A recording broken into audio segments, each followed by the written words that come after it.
Assalamualaikum warahmatullahi wabarakatuh. Selamat malam. Saya Teja Pendoni selaku ketua dari kelompok ini ingin Dan mempresentasikan saya Dafa Dafa Fadila Fadila Purbayu ingin mempresentasikan soal UAS dari mata kuliah kenakalan anak dengan prodi Bu Kajiza Agustinta, dan kasus yang ingin diangkat di sini kasus soal anak di bawah umur mencuri kotak amal di masjid yang akan dijelaskan oleh saudara Pak Purbayu. Jadi terjadi di Kepulauan Riau, Polres Karimun. Ada dua orang anak di bawah umur yang nekat mencuri uang kotak amal masjid demi bermain game online. Aksinya terekam kamera pengawas masjid. Mereka pun ditangkap dan diamankan. Uang hasil curian kedua anak itu habis digunakan untuk main game online yang diungkapkan oleh Kapolres Karimun AKBP Muhammad Adenan di kantornya. Terus menurut Adenan karena kedua anak itu masih di bawah umur, maka diberikan pendampingan dari orang tua dan diproses sesuai dengan prosedur di versi. Kedua anak itu juga diserahkan kepada Dinas Keluarga Berencana, Pemberdayaan Perempuan dan Perlindungan Anak Kabupaten Karimun untuk ditangani lebih lanjut.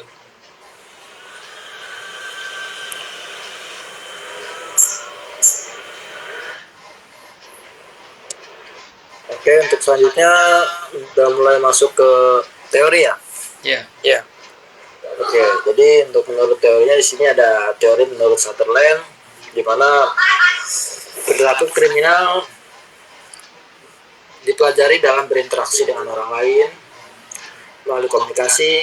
Komunikasi ini ada verbal dalam banyak hal, tetapi termasuk juga komunikasi gerak yang sering digambarkan sebagai komunikasi non-verbal.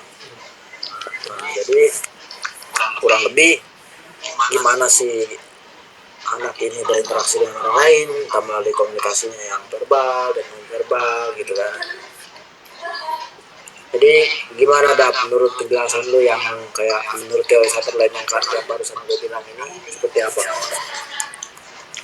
Kalau pendapat gue sih tentang perilaku kriminal tuh ada beberapa yang dipelajari karena menurut kalau ditarik ke belakang pas waktu itu seminar, karena melihat dari perspektif anak melakukan tindak pidana atau tindak perilaku menyimpang itu tidak berangkat dari dirinya sendiri. Dia berangkat dari pengalaman yang dia rasakan, yang dia lihat, itu yang mempengaruhi terbentuknya karakter. Anak bisa menjadi pelaku, korban, pembentukan karakter anak tergantung pada orang tua dan keluarga balik lagi ke keluarganya itu sendiri dalam mendidik seorang anak. Karena dunia anak itu dunia meniru. Jadi apa yang dia lihat dia contoh. Jadi perilaku ya dipelajari tindakan perilaku menyimpangnya. Oh gitu. Oke, terima kasih. Dan selanjutnya ada teori Sutherland ini yang pembelajaran terjadi dalam kelompok akrab. Sutherland menyatakan bahwa hanya pertemuan kecil tatap muka mempengaruhi pelaku. Akibatnya ia menganggap paling banyak kelompok teman, sebaya, atau keluarga kemungkinan sumber inisiasi pada nilai-nilai dan kegiatan yang nakal.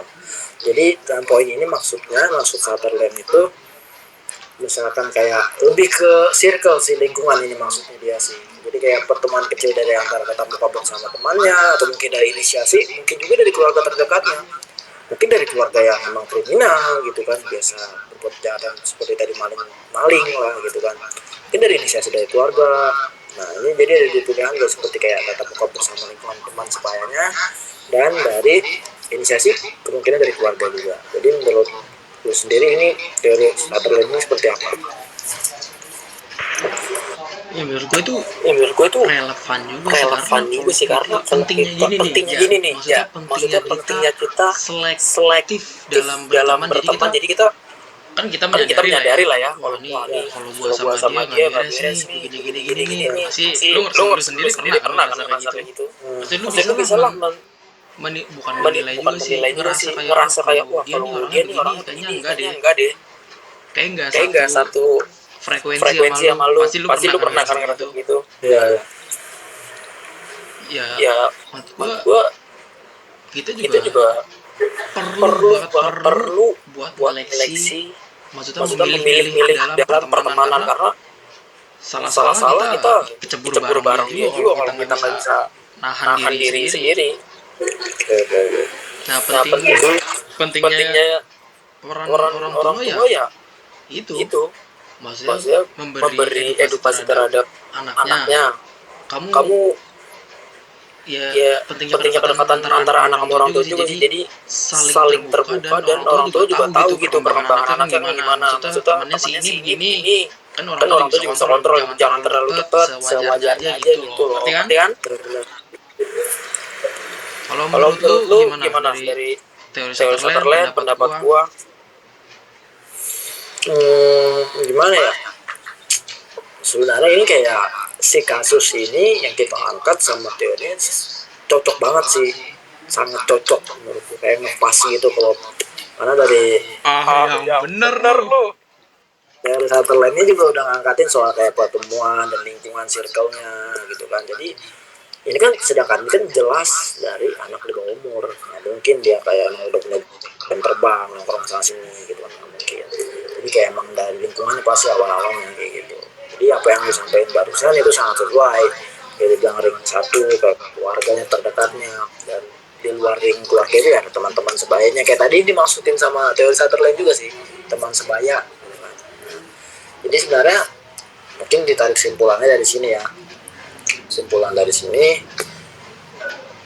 anak di bawah umur tidak mungkin nggak ngelakuin kejahatan gitu, bahkan mereka bisa ngelakuin kejahatan karena gini, mereka dari pikir mereka nggak mikir ke pikiran wah ini bakal jadi apa nih, apakah bakal dipenjara kah, apakah ini berdampak negatif buat dia nggak, sebenarnya kurang mikir ke sana. Itu yang penting untuk kepuasan diri sendiri, makanya menghalalkan segala cara, bahkan dia lebih pintar untuk ngambilnya, kayak lebih cerdik gitu kan, lalu berpikirnya masih kayak kita bilang polos gitu. Nah kesimpulannya lebih ke protek orang tua sih gitu kan, harusnya orang tua lebih protek gimana caranya, dan bisa dilihat anak ini lingkungannya benar atau enggak gitu. Jadi kalau udah serasa nggak benar ya silakan ditarik anaknya, maksudnya ditarik tuh dijauhin dari teman-temannya atau disuruh di rumah aja, jangan keluarin, jangan disuruh keluar, atau mungkin keluar dengan kepentingan kayak sekolah aja gitu, dan itu masih dalam pantauan si orang tua ini atau keluarganya deh terdekatnya dia ring satu rumah itu. Nah dari kesimpulan mungkin udah gua potong dulu. Cuma kan kita kalau melihat realita kan juga nggak semua benar. Keluarga tuh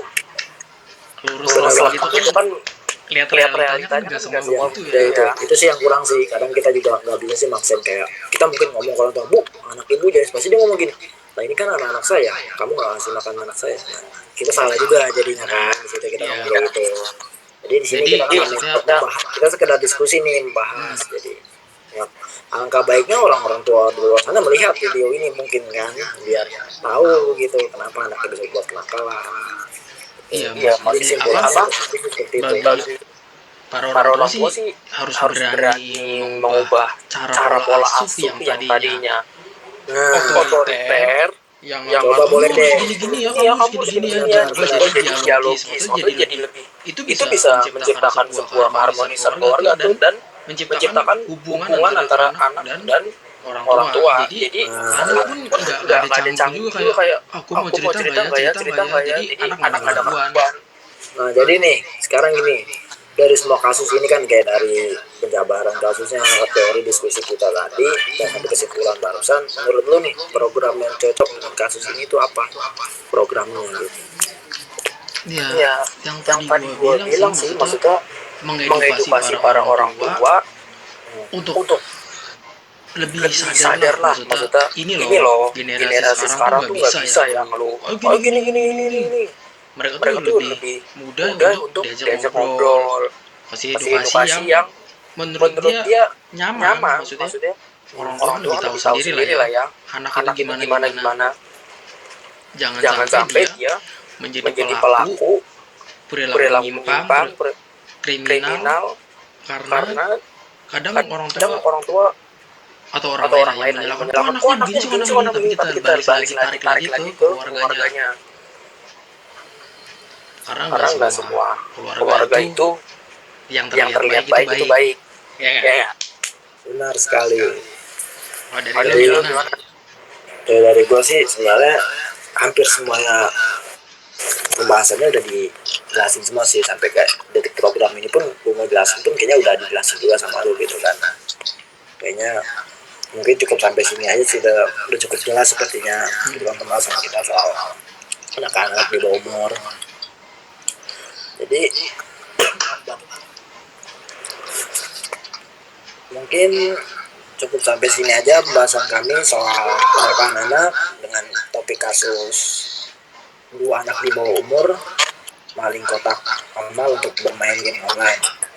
Kurang lebihnya mohon maaf, dan saya juga mengucapkan terima kasih, dan termasuk teman saya mengucapkan terima kasih kepada Bu Sisa selaku prodi dari mata kuliah ini sudah memberikan kesempatan kami izin untuk telah mengumpulkan tugas ini. Dan intinya apa, silakan. Ya. Makasih buat Feja juga dan buat Bu Cijal. Maaf kalau kita mengumpulkannya melewati batas yang sudah ditentukan karena ya begitu. Oke. Pokoknya makasih. Ya, kurang lebihnya mohon maaf. Assalamualaikum warahmatullahi wabarakatuh. Selamat malam. Jangan lupa pakai masker. Stay safe.